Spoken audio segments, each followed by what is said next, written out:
Goeienaand en welkom by ons volgende studie in ons reeks Eindtyd onthullings, waarheid onthul, leuns onmasker.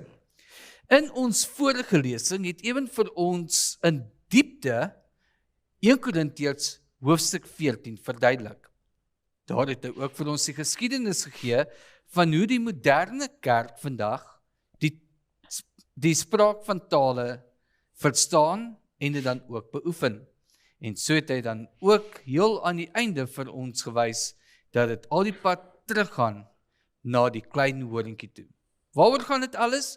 Wel, as jy daarop uitgemis het, gaan terug op YouTube, gaan kyk daar na die aanbieding of luister dit op potgooi deur om te gaan na awrafrikaans.org en druk daar potgooi, soek vir Eindtyd onthullings en luister weer gerus na daardie aanbieding.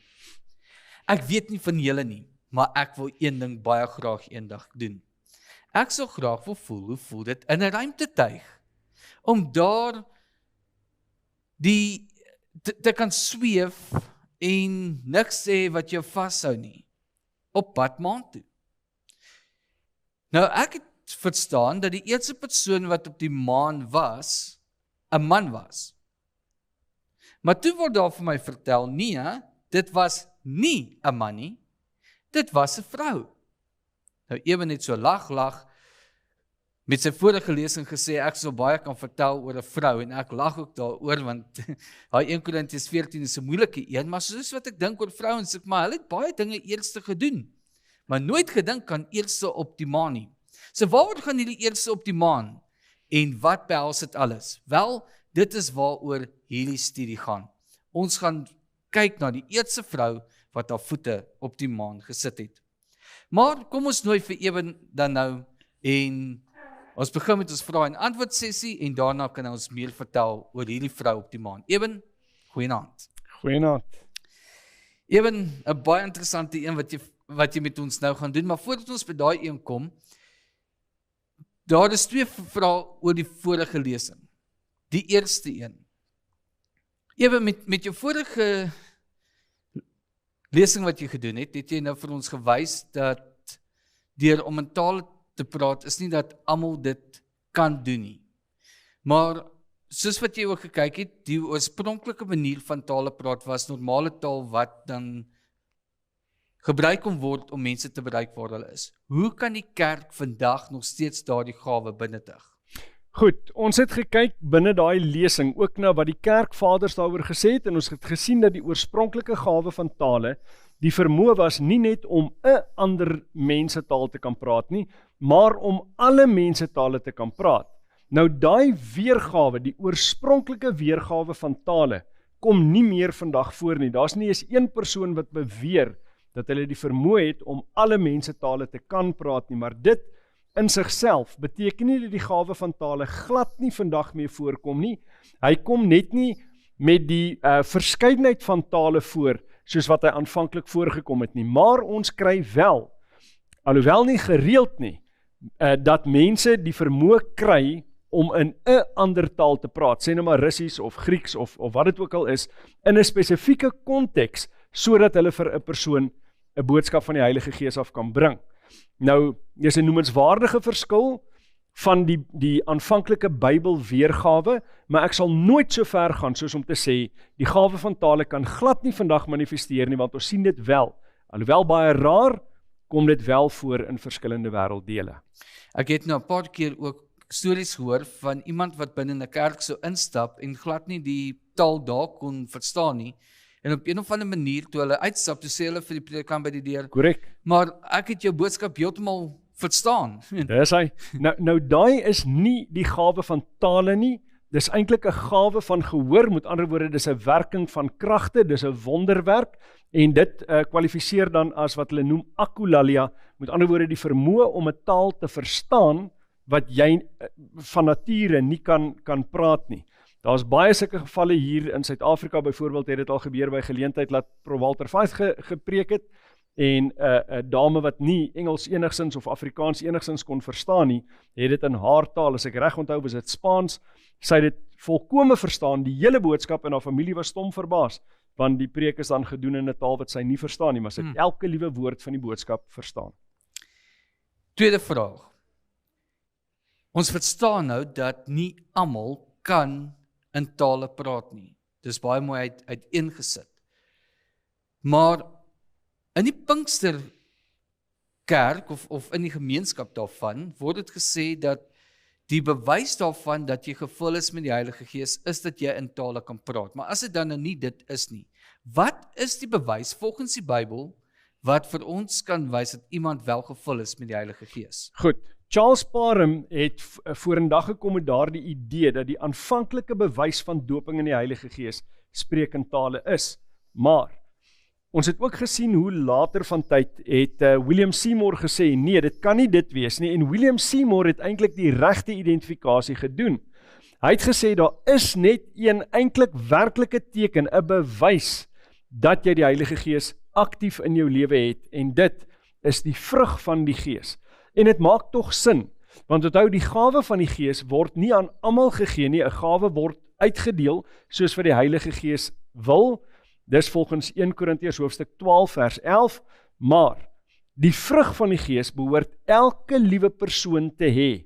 Dis daai aspekte soos vriendelikheid en geduld en lankmoedigheid en daai tipe van ding, en dit behoort elke gelowige te hê, omdat hulle die Heilige Gees in hulle lewens het. So dis die vrug van die Gees, eerder as die gawes van die Gees, wat 'n bewys is van die inwoning van die Heilige Gees. Net vinnig op daai een, ek sou graag jou gedagte hier wil hoor, want ek seker daarvan as iemand wat luister, en ek dink maar, ek weet van die vrug van die Gees wat genoem word in Galasiërs, maar ek kan nie almal doen nie. Beteken dit dan dat ek nie gevul is met die Heilige Gees nie?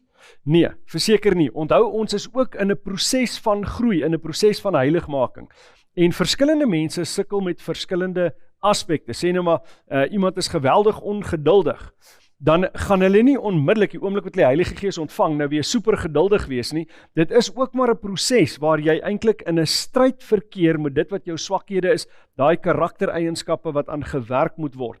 Met ander woorde, daar gaan 'n progressie wees deur die loop van daai persoon se lewe. Terwyl ander miskien net uit hulle aard, uit wie en wat hulle is hulle baie meer geduldig as ander. So, die oomblik wat dit 'n vrug van die Gees is, gaan jy sien daar is heeltyd progressie wat daai verskillende aspekte aanbetref. Dankie vir daai eening. En onthou, as jy enige vrae het wat jy graag wil vra vir Eben, en dit kan wees op die aanbieding nou, of op enige van die vorige aanbiedinge, jy kan daardie vraag vir ons stuur na 060-248-1172. Dit is ons WhatsApp nommer. Onthou, jy kan nie ons bel met die nommer nie, jy kan vir ons 'n stemboodskap stuur, of net 'n geskrewe boodskap. Ons sal dit ontvang, en dan vir Eben stuur, dat hy kan antwoord, en dan weer terugstuur. Dit is nie noodwendig dat ons alles hierso sal kan hanteer nie, maar ons sal definitief daardie antwoorde terugstuur soos wat dit kom. En onthou ook, Eben het 'n fantastiese program wat op Adventiste Wêreld Radio uitsaai, Teks op Konteks, en ek seker daarvan, en ek het al vir hom gevra en het gesê, as dit so neerkom en hy het sien kans daarvoor, dan mag hy dalk 'n vraag of twee vat en dit op daardie program ook antwoord. So maak seker, jy luister na Teks op Teks in Konteks. Teks in Konteks, Teks op Konteks. Teks in Konteks op Adventiste Wêreld Radio Afrikaans. Maar vanaand se aanbieding, se boekie is geskryf, Die Eerste Vrou op die Maan, dis 'n studie van Openbaring 12, en hierdie boekie kan bestel word by learnprophecy.com. Gaan na die webtuiste toe en bestel jou boekie, en soos wat jy met die lesing deurwerk weer later, kan jy die boekie ook neem en saam deur dit gaan en dan 'n dieper betekenis kry van, ek is jammer manne, ons was nie eerste nie, die eerste vrou op die maan. Dankie. Dankie. Goed, die titel van vanaand se lesing, Die Eerste Vrou op die Maan, ja, dit is 'n vreemde idee, want baie mense gaan sê, maar daar was nog nooit 'n vrou op die maan nie. Nou, dit gaan nie vir my oor wie is dan fisies die eerste vrou op die maan nie, dit gaan oor 'n beskrywing wat ons kry in Openbaring hoofstuk 12. En daardie beskrywing praat van die vrou wat die maan onder haar voete het. Nou, as sy die maan onder haar voete het, dan is sy uit die aard van die saak op die maan in hierdie beskrywing. Maar dit is alles beelde, soos wat ons ook in die vorige studies gesien het van byvoorbeeld Daniël hoofstuk 2, Daniël 7 en ook in Openbaring 13. So, omdat ons oorgaan na die boek Openbaring toe, moet ons ook verstaan wat daai woord beteken. Nou, die woord Openbaring is dan eintlik 'n vertaling van die woord Apokalipsis, wat beteken om die sluier te lig, dis 'n onthulling of dan nou 'n bekendmaking. Nou is dit eintlik baie vreemd dat sommige mense kom en sê, maar mens kan die boek Openbaring glad nie verstaan nie. Inderdaad kan mens die boek Openbaring verstaan, mits jy die Ou Testament goed ken, want die boek Openbaring is gebaseer op die beelde wat ons kry in die Ou Testament. So, met daardie agtergrond en kennis, soos wat ons ook vandag gaan sien, kan jy dan baie makliker die beelde van Openbaring interpreteer en word die boek Openbaring eintlik ontsluier en dit word baie duidelik waarna dit verwys. Nou, kom ons kyk na Openbaring hoofstuk 1 vers 1 waar dit begin, wat baie mense noem hierdie boek die Openbaring van Johannes. Dis die opskrif wat jy in jou Bybel gaan kry, maar wat sê die Bybel self vir ons? Die openbaring van Jesus Christus wat God hom gegee het om aan sy diensknegte te toon wat gou moet gebeur en wat hy deur die sending van sy engel aan sy dienskneg Johannes te kenne gegee het. So die openbaring van wie is dit? Van Johannes? Nee, die teks self sê dis die openbaring van Jesus Christus. Met ander woorde, daar's 'n besonderse onthulling van wie en wat Jesus Christus is en wat hy gaan doen spesifiek in die einde van tyd. So, die fokus van hierdie boek is absoluut op Jesus. Die primêre funksie is 'n ontsluiering van Jesus en die sekondêre funksie is om die toekoms bekend te maak. Die belangriker aspek, en dis dan die primêre fokus waardeur ons die boek Openbaring moet lees, is 'n fokus op Jesus Christus. Ja, dit vertel van die toekoms, maar dit wat dit openbaar oor die toekoms, vertel vir ons iets meer van Jesus spesifiek. So, hoekom die toekoms bekend maak? Wat sou die doel daarvan wees om die toekoms bekend te maak? Gaan dit bloot net oor die nuuskierigheid van mense, net om hulle tevrede te stel oor wat in die toekoms gaan gebeur? As ons gaan kyk wat sê Johannes 14 vers 29, dan sê dit, en nou het ek dit aan julle gesê, voordat dit gebeur, sodat julle kan glo wanneer dit gebeur. Met ander woorde, die doel van profesie, wanneer dit gaan oor die toekoms, is sodat wanneer dit gebeur, jy in geloof opgebou kan word. Nou het ons van die tydperk waarvan af ons lees, al baie gesien van hoe profesie waar geword het, presies soos wat God dit openbaar het. En omdat ons weet, dit wat God vertel het, gaan gebeur, het nou al gebeur vir ons in die verlede, op dieselfde manier wat dit geloofwaardig bewys is, kan ons vertrou op dit wat nog nie gebeur het nie, op die paar dinge wat nog in die toekoms lê vir ons. Net so seker soos wat dit in die verlede gebeur het, net so seker gaan dit wat nog nie in die vloei van die geskiedenis vervul is nie, net so seker gaan dit in die toekoms gebeur.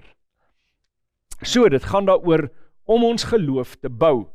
Nou, hoe bring hy die kennis oor die toekoms gebeure? Wat word gebruik om die toekoms aan ons te onthul?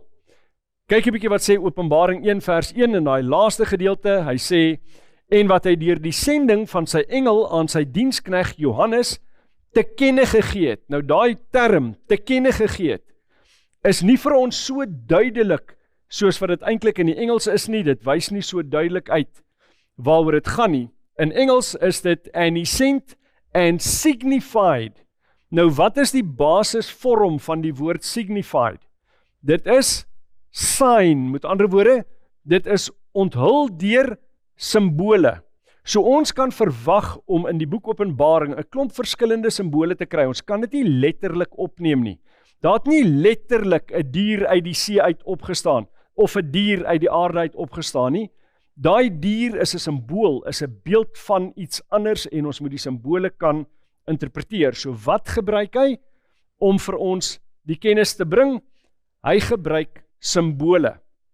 Nou ons moet daai simbole ontleed, eers herken, dan ontleed en dan weer die teks lees met die interpretasie van die simbool. Kom ons delf dan in Openbaring hoofstuk 12 in. Dit begin om te sê, en 'n groot teken het in die hemel verskyn. 'n Vrou wat met die son bekleed was en die maan was onder haar voete en op haar hoof 'n kroon van 12 sterre en sy was swanger en het uitgeroep in haar wee en barensnood. Nou, die eerste aspek wat ons daar teëgekom het was 'n vrou. Nou wat is 'n vrou in profesie?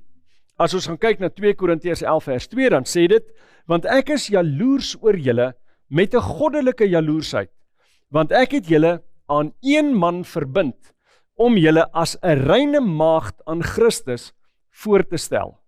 So, God verwys beide in die Ou en in die Nuwe Testament na sy volk, na sy mense as 'n vrou. As hulle getrou is dit 'n rein vrou. As hulle ontrou is, dan verwys hy na haar as 'n prostituut of as 'n hoervrou. Goed, want dit is 'n ontrou vrou aan haar man. So, 'n vrou in profesie is 'n rein vrou, 'n simbool van God se kinders. Dit was Israel in die Ou Testament, maar dit is die kerk in die Nuwe Testamentiese konteks. So hier het ons te doen met 'n vrou, dis met ander woorde God se mense, en nou gaan die teks in sekere eienskappe in, wat vir ons verduidelik wie en wat sy is. Galasiërs hoofstuk 3 vers 26 en 27 vertel vir ons van hierdie aspek van wat dit beteken wanneer sy bekleed is, want onthou, Openbaring 12 het vir ons vertel, sy is bekleed met die son. Nou, Galasiërs 3 vers 26 en 27 sê, want julle is almal kinders van God, deur die geloof in Christus Jesus, want julle almal wat in Christus gedoop is, het julle met Christus bekleed. Hulle is gedoop, so hulle het gesterf vir hulle self, opgestaan in 'n nuwe lewe saam met hom, en op daai manier het hulle as ware Christus se geregtigheid aangetrek. Maar nou word hierdie aspek van dit is 'n beeld van Christus se geregtigheid, word nou weer vir ons beklemtoon op die volgende manier.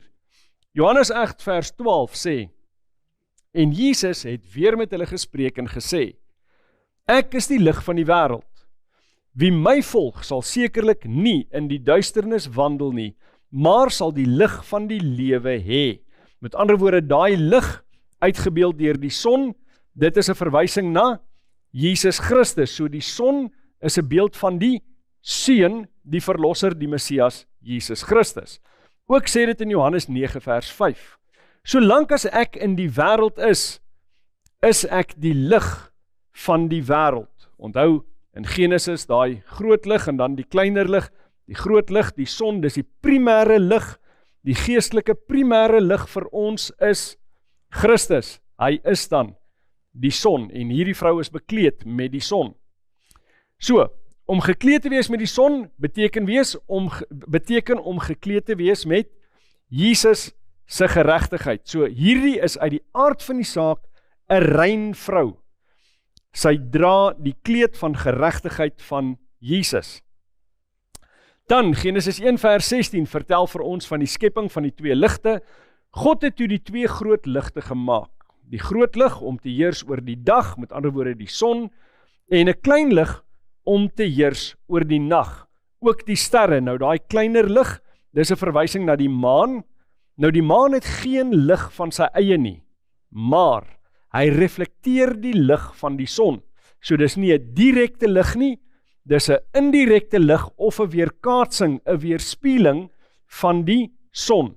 Nou as die son Christus is, dan het ons hier in beeld 'n weerkaatsing of 'n weerspieëling van Christus. Nou wat weerkaats in ons konteks vir ons Christus? Ons het nie Christus wat meer in fisiese vorm saam met ons wandel, soos wat hy gedoen het in die eerste eeu nie. Ons het wel die Bybel wat vir ons vertel van Christus en wat sy karakter aan ons reflekteer. Nou, vers 17 sê, en God het hulle aan die uitspansel van die hemel gestel, om lig te gee op die aarde. So dit wat nou daai gereflekteerde lig van Christus op die aarde gee, is die Bybel en die Bybel alleen. Nou, ons moet verstaan, hierdie vrou staan op die maan, met ander woorde, die Bybel, die woord van God is die fondasie onder haar voete.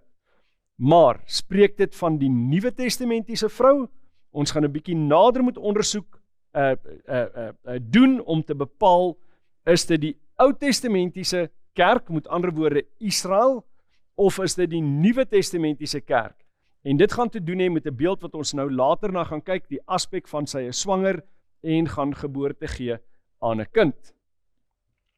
So, hierdie lig wat gegee is daar om te heers oor die dag en oor die nag en om skeiding te maak tussen die lig en die duisternis. En God sien toe dat dit goed was. Nou, Johannes 5 vers 39 sê, julle ondersoek die skrifte omdat julle meen dat julle daarin die ewige lewe het. En dit is die wat van my getuig. So Christus self sê, die geskrifte reflekteer hom. So hy is dan uitgebeeld as die maan onder hulle voete. Nou in die Ou Testamentiese konteks spesifiek het ons te doen met die heiligdomstruktuur, daai hele heiligdom en die seremonies rondom die heiligdom vertel vir ons nie net wie Christus is nie, maar ook meer van sy bediening, die verskillende funksies wat hy vervul. En daarom is dit so belangrik om ook daai funksies te ken. So die vrou wat verwagtend is, sy staan dan op daai simboliek wat in die skrifte vir ons gegee word, spesifiek in die Ou Testament. So die heiligdomssysteem was 'n simbool van Christus wat sou kom. Dit was 'n skaduwee of refleksie van die Messias. Die maan verteenwoordig dan die skrif wat die fundament is waarop die vrou, of dan nou die kerk, geanker is. Nou, hierdie vrou het 'n kroon met 12 sterre op haar kop. Ons moet gaan kyk wat is sterre, maar ook wat is die belangrikheid van die getal 12. Nou 12 is 'n getal wat geassosieer word met leierskap en die verkondiging van die woord. In die Ou Testament was daar 12 stamme, in die Nuwe Testament is daar 12 disippels. In Openbaring hou Christus die sterre, dis die engele of boodskappers. Ons kry daai konsep in beide die Ou en die Nuwe Testament. Is hulle dit wat hy vashou in sy regterhand. So, wanneer ons gaan kyk na wat dit beteken, dan sien ons daai 7 sterre, spesifiek die stamme, die disippels, vertel vir ons van 'n funksie. Wat was die doel van daai 12 stamme? Wat moes hulle doen? Hulle moes nie net verlossing in Christus, wat hulle afgewag het, vir hulle self hou nie, hulle moes eintlik 'n lig gewees het ook vir die ander nasies. So daar's 'n mate van verkondiging wat hulle moes doen, om vir ander te wys wie die ware skepper, God van hemel en aarde is, en ook die een wat die Messias gaan wees, die Messias wat gaan kom. Nou die 12 disippels se funksie was ook, nie net om Christus in sy bediening te ondersteun nie, maar die oomblik toe Christus opgevaar het hemel toe moes hulle die verkondiging gaan doen. Maar ook nie net daai 12 nie, by uitstek is dit eintlik vir almal wat vandag identifiseer as disippels van Christus. Maar die aanvanklike disippels was 12. Die oomblik toe een Jesus bedrieg en hom uitverkoop, toe moet hy vervang word sodat die getal 12 weer ten volle daar is, sodat ons weer daai koneksie het met die 12 stamme, die 12 wat dan moet uitgaan en die evangelie verkondig. Nou sê Genesis 3 vers 15 vir ons meer oor hierdie aspek van die vrou wat swanger is. Die eerste belofte van die Messias kry ons in Genesis 3:15. Dit sê, ek sal vyandskap stel tussen jou en die vrou, en tussen jou saad en haar saad. Hy sal jou die kop vermorsel, en jy sal hom in die hakskeen byt. Hierdie is die eerste belofte, dat daar 'n verlosser gaan wees, wat in vyandskap gaan staan teen daai slang, die duiwel, teen Satan, en hy gaan dan vir Satan oorwin. So, hierdie aspek van die vrou wat swanger is 'n simbool van die verwagte Messias wat sou kom. So ons sien wat die profetiese simbole aanbetref, 'n vrou is die kerk, of dan nou God se volk, sy is bekleed met die son, bekleed met Christus se geregtigheid. Die maan is dit wat die son, of dan nou die seun, reflekteer, met ander woorde, dis 'n verwysing na die skrif, en dan sien ons ook, die 12 sterre is 'n simbool van leierskap in verkondiging, en dan sy is swanger met 'n kind, dit gaan oor Christus wat moet kom. Nou verstaan ons uit die eerste 2 verse van Openbaring 12, wie die een karakter is, maar nou word ons voorgestel aan 'n nuwe karakter, 'n ander een wat in teenstand met haar staan. Openbaring 12 vers 3 en 4 sê, en 'n ander teken het in die hemel verskyn. en daar was 'n groot vuurrooi draak met 7 koppe en 10 horings en op sy koppe 7 krone. So hier is 'n nuwe speler, word beskryf as 'n draak en hy het baie spesifieke eienskappe wat ons van tevore al gesien het, 7 koppe en 10 horings. So, wat beteken hierdie dinge? Openbaring 12 gaan dit binnekort vir ons duidelik maak. Ons kry nou eers 'n beskrywing van wat gebeur het met hierdie draak. Dit sê, en die groot draak is neergewerp, die ou slang wat genoem word, die duiwel en Satan wat die hele wêreld verlei. Nou hierdie is verder aan in Openbaring 12 en dis eintlik deel van so 'n tussenspel wat plaasvind wat ons binnekort na gaan kyk. So, die draak word ook vir ons verduidelik in Openbaring hoofstuk 20 en daar is dieselfde identifikasie. En hy het die draak gegryp, die ou slang wat die duiwel en Satan is, en hy het hom gebind 1000 jaar lank. So 2 keer in Openbaring kry ons 'n onomwonde identifikasie van die draak. Dit is die duiwel, dis Satan, dis dieselfde slang as wat in die tuin van Eden was. Nou, die aspek van 7 koppe en 10 horings in Daniël 7 het ons dan 'n leeu gehad. Wanneer dit nie sê hy het 'n meervoudige koppe nie, dan aanvaar ons hy het net 1. So die leeu het 1 kop, die beer het 1 kop, maar die luiperd het 4 koppe en die ongespesifiseerde dier in Daniël hoofstuk 7 het dan 1 kop en 10 horings en as ons dit bymekaar tel, dan sien ons dis dieselfde as dit wat die draak het. Dit is 7 koppe en 10 horings, maar ons het dieselfde hoeveelheid koppe en horings ook wat ons teekom in Openbaring hoofstuk 13 in terme van die dier wat uit die see uitkom. Nie dat dit die draak is nie, maar ons gaan ook dan die konneksie sien tussen hierdie draak in Openbaring 12 en dan die dier wat uit die see uit opstaan in Openbaring 13. Nou, Satan is nie die dier in Openbaring 13 nie, maar hy's wel die krag agter die diere van Daniël hoofstuk 7, wat saamgesteld gevind word in die dier wat uit die see uit opstaan in Openbaring 13. Nou, kom ons kyk verder na hierdie aspek van Satan is die mag agter die dier. Ons sien in Esegiel 28 vers 2 en verder dat dit sê, mensekind, sê aan die vors van Tyrus, so spreek die Here, omdat jou hart hoogmoedig was en jy gesê het, ek is 'n God, ek bewoon 'n gode woning in die hart van die see, terwyl jy nog 'n mens is en geen God nie, en jou hart gemaak het soos die hart van 'n God. So hy praat hier met die koning van Tyrus, maar as sien ons net 'n paar verse verder, begin hy nie met die koning van Tyrus te praat nie, hy praat met die mag agter die koning van Tyrus.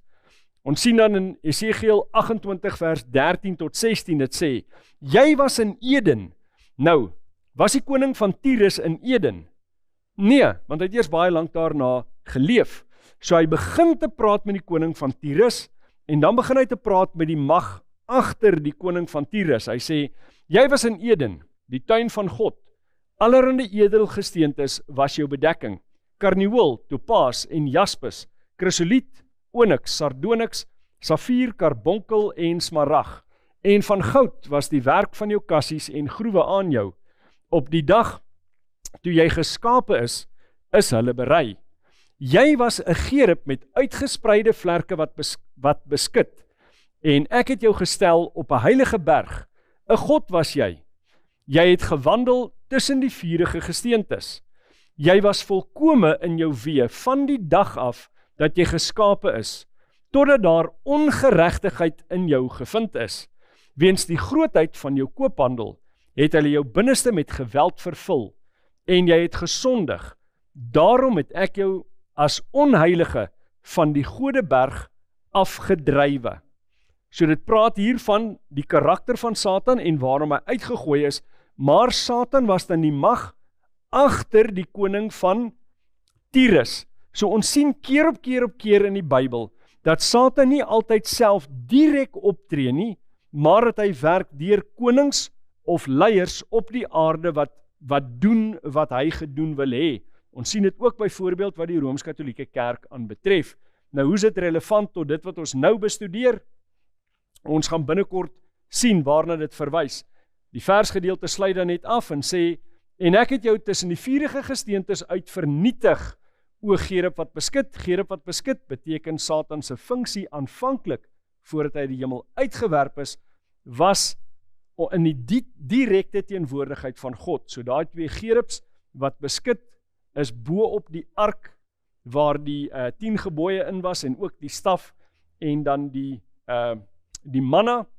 Hy het 'n baie besonderse rol gehad in die direkte teenwoordigheid van God en hy rebelleer dan omdat hy 'n baie besonderse posisie wou hê. Nou hy word dan die mag agter sekere konings op aarde. Nou Satan was die mag agter die koning van Tyrus, maar volgens die Bybel wil die draak hierdie kind wat die vrou geboorte aangee, hy wil daai kind vernietig. So, Satan was ook die mag agter Herodes wat Jesus wou doodmaak na sy geboorte. Want dit is die aspek wat ons volgende dan in Openbaring 12 teekom.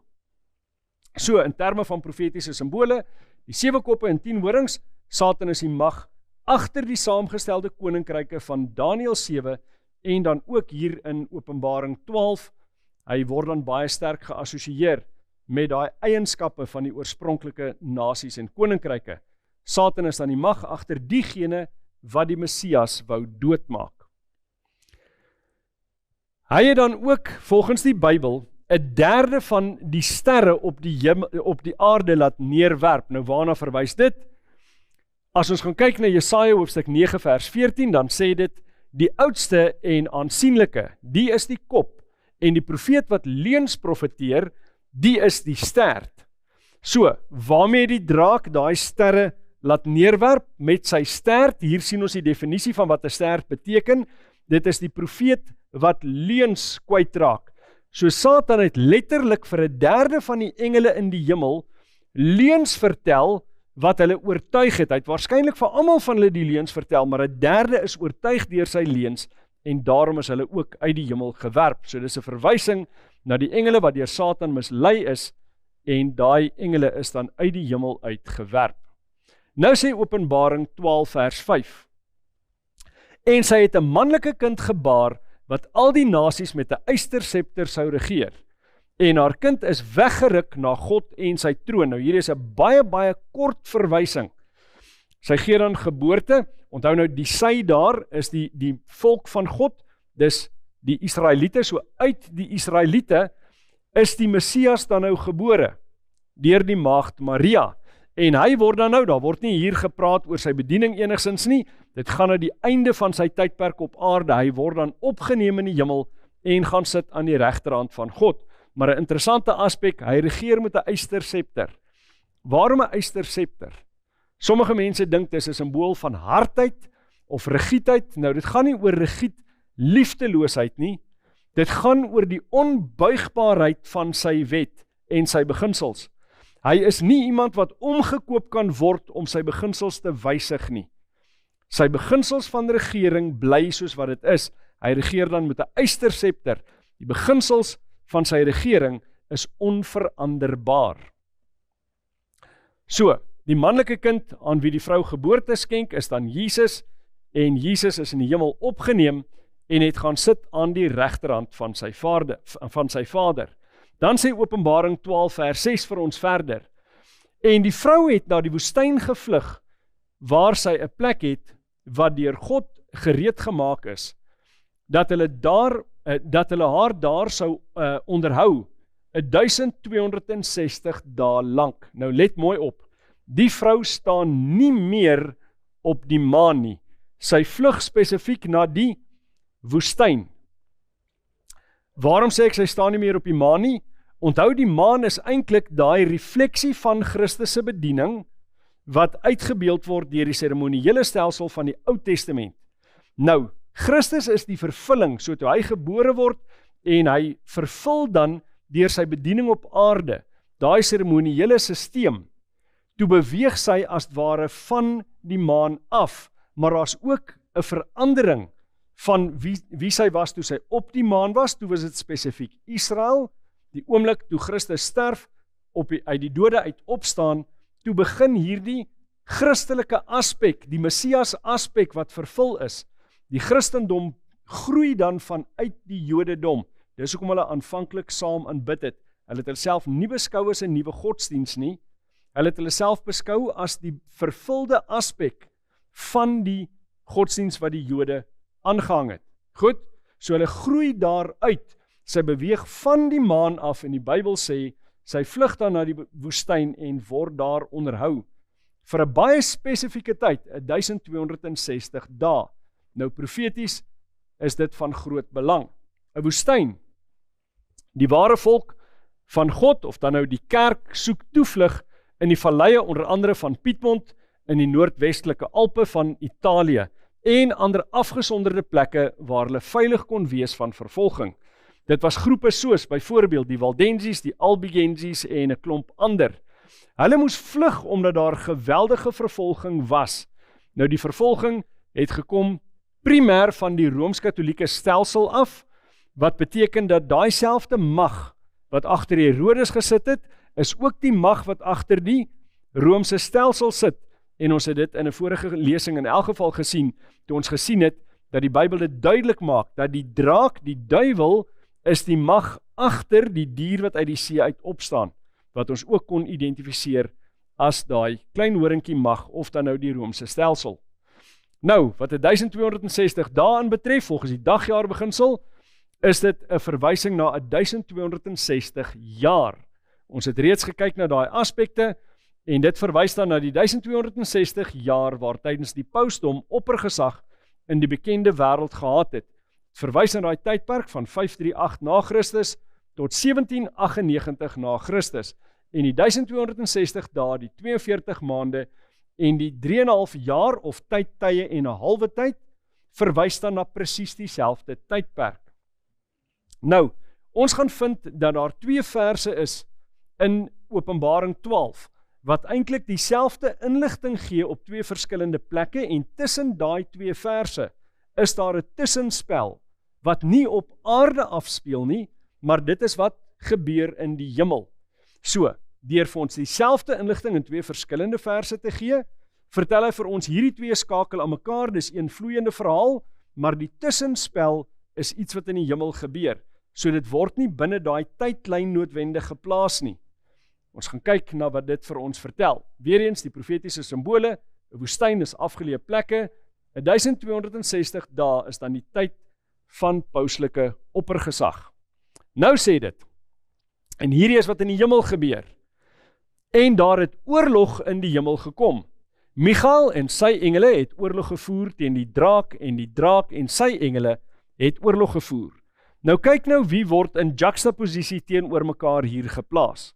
Aan die een kant die draak met sy engele, dis daai derde wat neergewerp is op die aarde, aan die ander kant Michael en sy engele. So wie staan direk teenoor mekaar? Michael en die draak. Want die draak wou eintlik die posisie van Michael in die hemel opneem. Hy wou die plek van Christus inneem. Maar nou vertel die Bybel vir ons, daar het oorlog in die hemel uitgebreek. Nou is dit 'n oorlog soos in met militêre geweld, was dit swaarde of een of ander tipe van wapentuig? Absoluut nie. Dit sou 'n verkeerde interpretasie wees. Ons moet getrou bly aan die oorspronklike teks. Die woord wat vertaal word oorlog, is 'n oorlog van woorde, of 'n woordestryd. In goeie Afrikaans noem mens dit sommer 'n bekgeveg. Met ander woorde, dit was 'n argumentering wat plaasgevind het. Daar's gestry oor die meriete van Christus, of hy dan nou werklik die ene is wat die mens kan vrykoop al dan nie. So Satan het probeer bewys dat dit nie leuns is wat hy aanvanklik vertel het nie, dat dit meriete dra, en in daai bekgeveg, in daai argumentering, het hy dan die stryd verloor. Hoe weet ons dit? Dis presies wat die Bybel vir ons sê. Vers 8 lees, en hulle kon nie oorwin nie, dis nou die draak en sy engele, hulle kon nie oorwin nie, en hulle plek was in die hemel nie meer te vind nie. So Satan en sy engele verloor dan hulle toegang na die hemelse ruim. Vers 9 sê, en die draak is neergewerp, die ou slang wat genoem word die duiwel en Satan, wat die hele wêreld verlei. Hy is neergewerp op die aarde en sy engele is saam met hom neergewerp. Toe hoor ek 'n groot stem in die hemel sê, nou het die heil en die krag en die koningskap die eiendom van onsse God geword, en die mag van sy Christus, want die aanklaer van ons broeders is neergewerp. Hy wat hulle aanklaag voor onse God, dag en nag. En hulle het hom oorwin deur die bloed van die lam en deur die woord van hulle getuienis. En hulle tot die dood toe, hulle lewe nie liefgehad nie. Let mooi op, ons het gepraat oor daai debat wat plaasgevind het, maar kyk nou wat sê dit hier vir ons. Hulle het hom oorwin deur wat? Deur die bloed van die lam. Nou die bloed van die lam gaan oor die meriete van Jesus Christus. Hy wat perfek is en alles perfek gedoen het. Hy was die enigste een wat vir die mensdom kon sterf. So, hulle wen dan daai geveg. Vers 12. Daarom, wees verheug, o hemele, en wat daarin woon. Wee die bewoners van die aarde en die see, want die duiwel het na julle neergedaal met groot woede, omdat hy weet dat hy min tyd het. So die geveg in die hemel is verby. Satan het verloor, maar nou is daar 'n waarskuwing. Satan gaan met woede terugkom na die aarde toe, want hier gaan hy probeer doen wat hy nog kan, terwyl daar vir hom tyd is. Hy weet, hy is 100% bewus daarvan, dat die stryd in die hemel verloor is. Maar hy gaan probeer om soveel as moontlik skade te doen. Hy wil soveel as moontlik mense mislei en verlei en hulle wegtrek van God af. Hy is wel verlore, maar sy doelstelling is om soveel as moontlik skade aan te rig onder ware gelowiges, soos wat hy moontlik kan, en hy gaan dit doen deur misleiding, soos wat ons ook in van die ander lesings gaan sien. Vers 13 sê dan, en toe die draak sien dat hy neergewerp is op die aarde, het hy die vrou vervolg, wat die seentjie gebaar het. So, wie vervolg hy? Hy vervolg nie die Jode nie, hy vervolg die kerk. Goed, die wat getrou bly aan Jesus Christus, die wat bekleed is met die son, die wat ware gelowiges is. Skrif sê dan verder, maar die 2 vlerke van 'n groot arend is aan die vrou gegee, sodat sy na die woestyn, na haar plek, kon vlieg, waar sy uit die gesig van die slang onderhou word. 'n tyd, tye en 'n halwe tyd. En hierdie vers 14 is dan die parallel van vers 6. So nou is ons weer terug op die aarde, daai 2 verse kan aan mekaar gekoppel word en ons gaan sien wat gebeurde nou verder met hierdie vrou. Skrif sê, en die slang het uit sy bek water soos 'n rivier agter die vrou aan uitgegooi, om haar te laat wegvoer deur die rivier. Nou profeties, wat is hierdie groot massas van water? Wat is dit 'n tipiese beeld van? Van menigtes, volke, nasies en tale. Met ander woorde, daar was 'n poging om hierdie ware gelowiges, om hulle dan eintlik te oorweldig as ware. Maar, daar's baie belangrike inligting wat die skrif nou vir ons vertel. Daar was 'n metode wat gebruik is om hulle wel te bewaar, dat hulle nie totaal vernietig word nie. Wat was dit? En die aarde het die vrou te hulp gekom, en die aarde het sy mond oopgemaak en die rivier opgesluk, wat die draak uit sy bek uitgegooi het. Nou het ons 'n nuwe aspek hier. Ons het aan die een kant die water gehad, en aan die ander kant het ons die aarde, of dan nou die see en die aarde. Die see was menigtes, volke, nasies en tale, maar aan die ander kant het ons die aarde.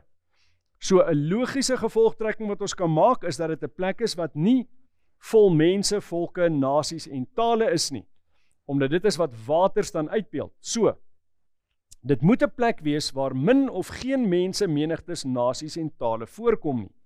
Nou is daar so 'n plek op die planeet, daar is inderdaad 'n plek wat 'n aansienlike hoeveelheid mense gehad het, maar waar die getalle radikaal en vinnig verminder het, weens sekere omstandighede, en waar die gelowiges wat vervolg is in Europa heen kon gaan, heen kon vlug, en daar is hulle veilig gehou. Ons gaan nou kyk presies watter plek dit was. Ons gaan kyk na die era van ontdekking. In die latere deel van die donker eeue was 'n tydperk van groot ontdekking. Lande wat bekend was vir hulle ontdekkingsreise was onder andere Spanje, Portugal, Nederland, Frankryk en Engeland en ook Italië. Nou, uit Europa uit gaan mense dan na Afrika, Ons kan dink byvoorbeeld aan die Franse hugenote wat hier na Suid-Afrika toe gekom het. Daar het mense na Suid-Amerika gegaan, na Noord-Amerika en selfs later aan na Australië toe gevlug en hulle het gevlug weens die vervolging wat daar was in Europa. Nou een van die bekende van daai ontdekkingsreisigers was Christophorus Columbus wat in 1492 in die Amerikaanse eilande aankom. Nou hy is oorspronklik van die Republiek van Genoa. Wat daar vandag is Genoa in Italië, maar sy eie mense wou hom nie ondersteun in sy ontdekkingsreise nie. So hy doen dan sy ontdekkingsreise onder die vlag van Spanje en hy is dan aangesê, gaan soek vir ons rykdom in grondgebied en hulpbronne, want daar het geweldige hulpbronne dan nou teruggevloei en daai land ryker gemaak. So, hy ontdek dan die Bahamas, vir Cuba en ook die Suid-Amerikaanse kontinent. Baie mense verkeerdelik is onder die indruk dat hy die Noord-Amerikaanse kontinent ontdek het, maar dit is nie so nie. Amerigo Vespucci se ontdekkingsreise het dan begin in 1497 en aangehou tot 1502 en hy verklaar dan toe hy by 'n landmassa aankom dat hy die Wes-Indiese eilande ontdek het. Hy was onder die indruk dat hy reg om die aarde al gevaar het. En hy was oortuig daarvan, hy is nou so bietjie oos van Indië en hierdie eilande is die eilande wat hy kry net voordat hy in Indië kom. Maar hy was eintlik heeltemal aan die ander kant van die aarde. Hy was nog nie eers heeltemal by Amerika nie. En Amerika is dan spesifiek na hom vernoem. Kyk na daai eerste naam van hom, Amerigo America is na hom vernoem. Dan ook Johannes Cabot of Giovanni Caboto. Hy sit voet aan wal op die Noord-Amerikaanse ooskus in 1497 en hy noem die plek waar hy voet aan wal sit Newfoundland vir duidelike redes. Dan ook Hernandez de Soto, hy is 'n bietjie verder suid op die ooskus van Amerika en hy gaan dan aan wal in Florida in 1539 met priesters en ambagsmande, ingenieurs en boere met perde, varke en ander lewende hawe en hy begin dan om teen die Mississippi op die binneland te verken, want die Mississippi is 'n geweldige groot rivier wat jy vir honderde kilometers op in kan vaar. Maar jy kan ook sien deur die mense wat hy saambring, sy bedoeling is nie net om hulpbronne te kry en terug te keer nie, sy bedoeling is eintlik om daarso spesifieke gemeenskappe te vestig, sodat hulle 'n meer permanente teenwoordigheid in die Amerikas kan hê. Nou saam met hulle bring hulle vrugte wat mense byvoorbeeld glad nie geken het daar nie, soos byvoorbeeld pere en appels, ook graan. Hulle het nie koring geken in Amerika nie, dis nie eie aan Amerika nie. In Amerika het jy nou wel mielies gehad wat hulle nou weer nie in Europa geken het nie. So hulle bring sekere vrugte en grane na Amerika toe, maar hulle vat ook van die Amerikaanse produkte wat nie beskikbaar was in Europa, wat die Europeërs nie eens van geweet het nie, neem hulle dan terug soontoe, so daar's wederwysige handel wat dan begin plaasvind. Ook in Amerika het hulle glad nie varke geken, soos wat ons varke ken, wat uit Europa uitkom nie.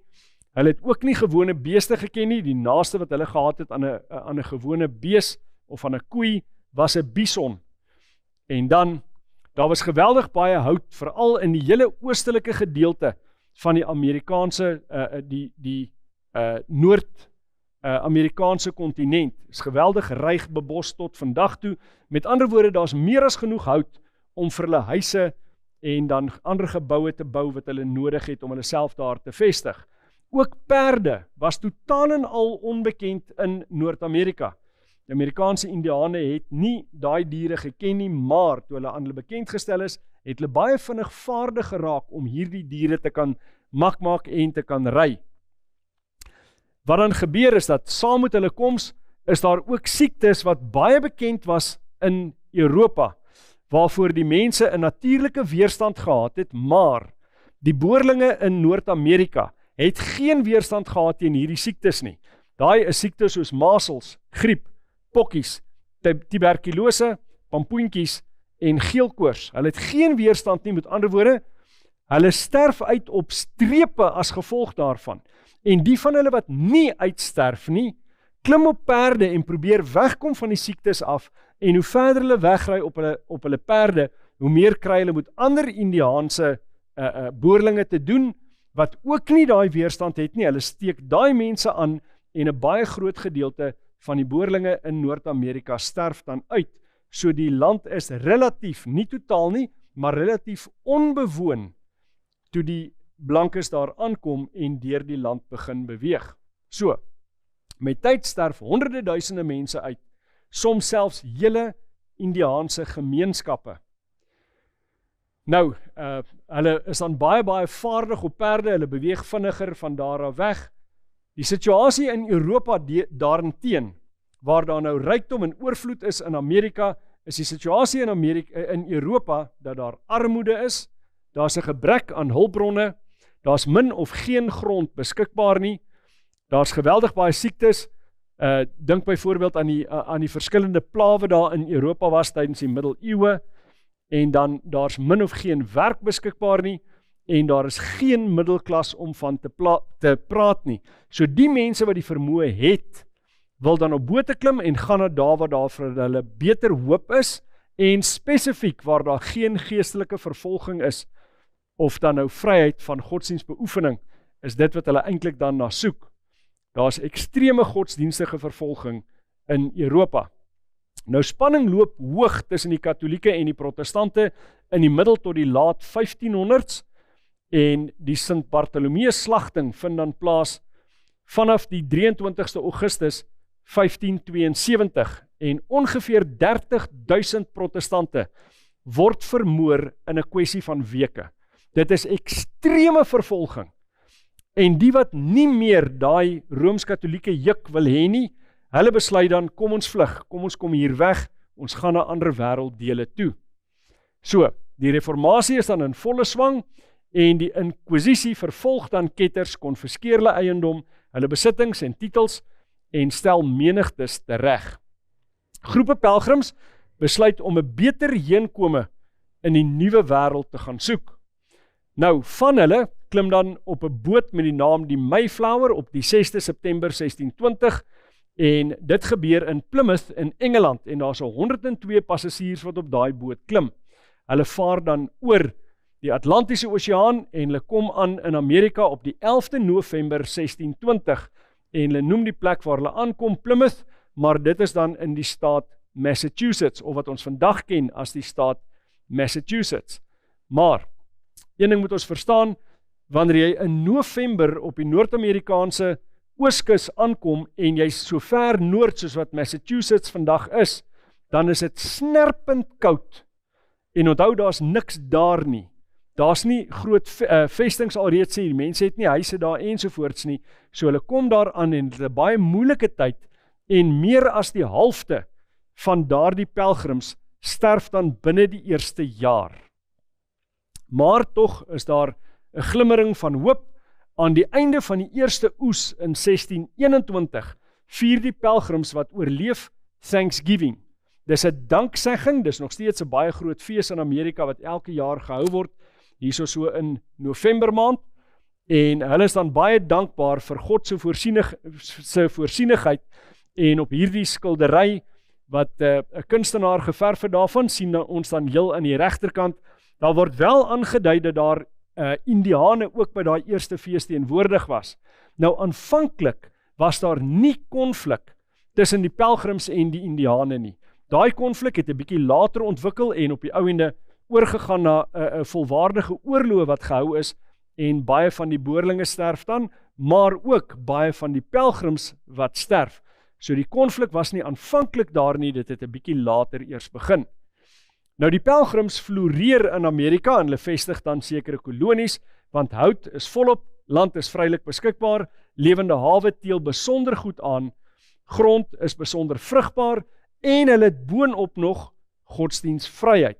So dis 'n baie goeie omgewing vir hulle om in te wees. Dis iets totaal anders as wat hulle ervaar het in Europa.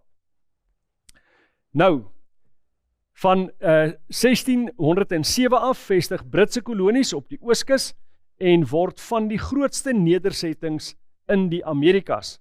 Teen 1770 was daar 13 kolonies, hulle het hulle eie politieke sisteem, hulle eie regsisteem, en daar's ongeveer 2,5 miljoen setelaars alreeds in Noord-Amerika. Nou die kolonies wou onafhanklikheid hê, en dit het gelei tot die oorlog met Engeland in 1775. Dit lei tot die Declaration of Independence wat opgetrek is in 1776 en met die ondersteuning van Frankryk wen hulle dan die Amerikaanse revolusie wat beklei is tussen daai kolonies en dan die magte van die Britte. Hulle oorwin dan die Britte en verjaag hulle hoef nie meer belastings te betaal ensovoorts nie en hulle kry dan hulle vryheid. En die Amerikaanse konstitusie is dan opgestel in 1789 en dit vorm die basis van die Verenigde State se federale regering. Nou Frankryk erken Amerika se onafhanklikheid in 1798 en dit is waarna verwys word wanneer ons sê en die aarde, dit verwys dan spesifiek na Amerika, het die vrou te hulp gekom. Amerika meer as enige van die ander wêrelddele, Afrika, Australië of dan Suid-Amerika, voldoen aan hierdie beskrywing van 'n relatief onbewoonde aarde, onbewoonde deel van die wêreld, waar hulle spesifiek fokus geplaas het op godsdienstvryheid en daai juk van Rooms-Katolieke vervolging afgeskit het. Ons sien dit dan ook gereflekteer in die Amerikaanse Eerste Amendement. Dit sê, Congress shall make no law respecting the establishment of religion or prohibiting the free exercise thereof. Ons hoor baie keer dat mense praat van vryheid van spraak, wat ook deel is van die Eerste Amendement, en is 'n geweldige belangrike aspek vir Amerikaners, maar let op, dit volg eers nadat hulle praat oor godsdiens en die skeiding tussen kerk en staat. Van die oomblik wanneer daai twee vervleg word dit 'n vervolgende mag. Die primêre rede waarom hulle uit Europa uit weggevlug het, was juis godsdiensvervolging. Daarom vestig hulle in die Eerste Amendement 'n mate van versekering dat daar nie godsdienstige vervolging sal wees in Amerika nie. So, godsdienstige vervolging is verbied deur kerk en staat te skei en sodoende te verhoed dat die kerk staatsmag gebruik om te vervolg. Hierdie beginsel beskerm godsdienstvryheid in die VSA en daai beginsel word aangeneem in ander dele van die wêreld. Meeste van die westerse lande vandag het 'n mate van iets soortgelyk aan daai versekering van godsdienstvryheid in hulle lande. So, die belangrike rol wat godsdienst gespeel het in die vestiging van die VSA is baie, baie duidelik en word dan ook gereflekteer veral in hulle geldstelsels. In die 200 jaar herdenking, die munt wat toe gedruk is, sê dit op dit God bless America. Ook in hierdie herdenkingsmunt van 9/11 2001, toe daai vliegtuie in die torings vasgevlieg het, sê dit op daai munt, God bless America, in God we trust. Maar dink nou vir 'n oomblik, is dit 'n blywende karakter? Nee, dis nie. Hulle geldstelsel sê dit wel, maar die oomblik wat jy gaan kyk na die kultuur van daardie land, dan sien jy hulle is nie werklik gelowig in elke opsig nie. Ook op hulle $1 noot, bo daai 1 in die middel staan daar, in God we trust, maar as jy bietjie nader gaan ondersoek instel, dan is daar geweldig baie vrymesselaar tekens en simbole, ook op daai $1 noot, wat al klaar vir jou aandui. Ja, aanvanklik wil dit onskuldig voorkom, ons vertrou in God, maar daar's allerlei magte wat agter die skerms al reeds aan die werk is, en dinge manipuleer, want soos wat mens sien in Openbaring hoofstuk 13, kom daai dier voor soos 'n lam, maar begin te praat soos 'n draak, en speel dan ook geweldige groot rol in die vervolging wat later gaan kom. Dan sê Openbaring 12 vers 17, en die draak was vertorend op die vrou, en hy het gegaan om oorlog te voer teen haar ander nakomelinge, wat die gebooie van God bewaar en die getuienis van Jesus het. Let mooi op na die twee eienskappe van hierdie groepering. Hulle bewaar die gebooie en let die getuies van Jesus, maar hulle word genoem haar ander nakomelinge. Nou weer eens, ek hou baie van die Afrikaanse ou vertaling, maar in hierdie geval is hy nie ideaal vertaal nie, daar's beter vertalings wat beter aandui waarna hier verwys word. Ons sien dit byvoorbeeld in die King James, waar die Afrikaans haar ander nakomelinge het, sê dit the remnant of her seed. Nou wat is 'n remnant? 'n remnant is 'n oorblyfsel het die eksakte selfde eienskappe as die oorspronklike. Nou, wat was die eienskappe van daai vrou toe sy op die maan nog gestaan het? Het Israel die gebooie van God bewaar? Het hulle die getuienis gehad van 'n Messias wat gaan kom? Verseker, so wat het hierdie ander nakomelinge of die oorblyfsel? Hulle het daai selfde twee eienskappe. Hulle bewaar die gebooie en hulle het die getuienis nie van die Messias wat gaan kom nie, maar van die Messias wat alreeds gekom het. So, daai eienskappe, hulle onderhou die gebooie en hulle het die getuienis van Jesus Christus. Nou daai twee eienskappe maak hulle absoluut uniek en is die rede waarom die duiwel hulle spesifiek teiken. Nou die duiwel gaan nie iemand teiken wat in elk geval eintlik sy werk doen nie. Hy gaan daai klomp teiken wat suiwer is en God reflekteer in dit wat hulle doen. Wat nog op daai Bybelfondasie staan sonder dat dit enigstens gewysig word. Vir daai rede teiken hy hulle. Nou vra jouself af van al die verskillende denominasies in protestantisme. Watter groeperings spesifiek hou die gebooie van God en het die getuienis van Jesus? Baie gaan sê, nee, maar ons het die getuienis van Jesus. Ons glo ook in Jesus, maar hulle begin te struikel wanneer dit kom by daai onderhouding van die gebooie, want hulle sê die gebooie is mee weggedoen. Ons is nie meer onder die wet nie, ons is onder genade. So ons moet gaan soek na daai mense wat die getuienis het, net soos wat Jesus dit gehad het. Kom ons kyk sommer, wat is daai getuienis van Jesus? Wat was Jesus se eie getuienis? Hy sê, moenie dink ek het gekom om die wet of die profete te ontbind nie. Ek het nie gekom om te ontbind nie, maar om te vervul. Nou as hy sê, nie om te ontbind nie, maar, dan beteken dit wat volg is die teenoorgestelde van ontbind. Ek het nie gekom om die gebooie los te maak nie, te ontbind, tot nie te maak nie, ek het gekom om dit te vervul, met ander woorde, om dit tot by die volheid daarvan te bring. Dis die teenoorgestelde van om dit te ontbind. Hy sê dan verder, want voorwaar ek sê vir julle, voordat die hemel en die aarde verbygaan, sal nie een jota of een titeltjie van die wet ooit verbygaan, totdat alles gebeur het nie. Sommige protestante kerke sê dat hierdie alles gebeur, verwys na Jesus se kruisiging, want dan het alles gebeur wat nodig is vir verlossing. Maar is dit die korrekte interpretasie? Verseker nie. Daar's 'n ander caveat wat hierdie vers daarop plaas, wat vir jou verduidelik wanneer. Hy sê, ek sê vir julle, voordat die hemel en die aarde verbygaan, is die hemel en die aarde nog daar, kan ons dit toets, as jy jou voet so stamp, die aarde is onder jou, as jy opkyk, wanneer jy buite staan, die hemel is nog bo jou, dan beteken dit, die wet staan nog. Elke jota en titel daarvan, dit het nie verbygegaan nie, dis nie tot niet gemaak op enige manier nie. Nou, hierdie groepering is daai groepering wat die wet hou en wat dieselfde getuienis het as Jesus Christus, dat die wet nie tot niet gegaan het nie, maar dat die wet nog steeds staan. Hy gaan dan verder, hy sê in vers 19, elkeen dus wat een van die minste van hierdie gebooie breek, en die mense so leer, sal die minste genoem word in die koninkryk van die hemele. Maar elkeen wat dit doen en leer, met ander woorde wat die gebooie onderhou, en ander leer dat die gebooie onderhou moet word. Hy sal groot genoem word in die koninkryk van die hemele. Nou, as ons kyk na hierdie waarskuwing, wat vertel dit vir ons? Is daar kerke, protestante kerke wat sê die wet is mee weggedoen? Vergelyk dit wat gedoen word daar met wat die Bybel hier sê. Hulle doen juist dit wat die Bybel teen waarsku.